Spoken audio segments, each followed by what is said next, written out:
पहले देख लेते हैं कि इस टाइप की कंपनीज में होता क्या है।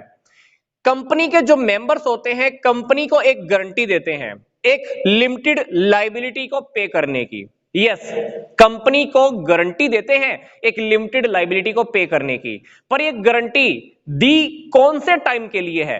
कंपनी के वाइंडिंग अप के टाइम के लिए। मतलब ये कह लीजिए कि कंपनी के मेंबर्स ने कंपनी को बोला हुआ है कि वाइंडिंग अप के टाइम पर अगर लायबिलिटीज हमें पे करनी पड़े तो हम लायबिलिटीज की पेमेंट कर देंगे, पर लिमिटेड गारंटी वाली।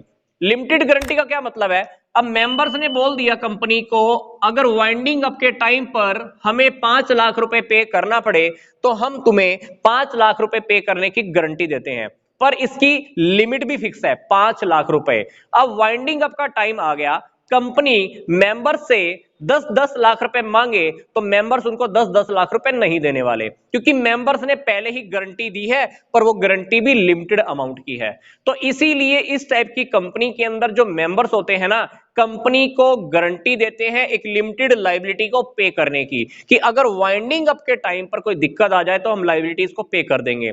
सबसे इंपॉर्टेंट पॉइंट इस टॉपिक का क्या है? सबसे इंपॉर्टेंट पॉइंट यही है कि मेंबर्स की जो लायबिलिटी होती है ना, वो पैदा कब होती है, अराइज कब होती है?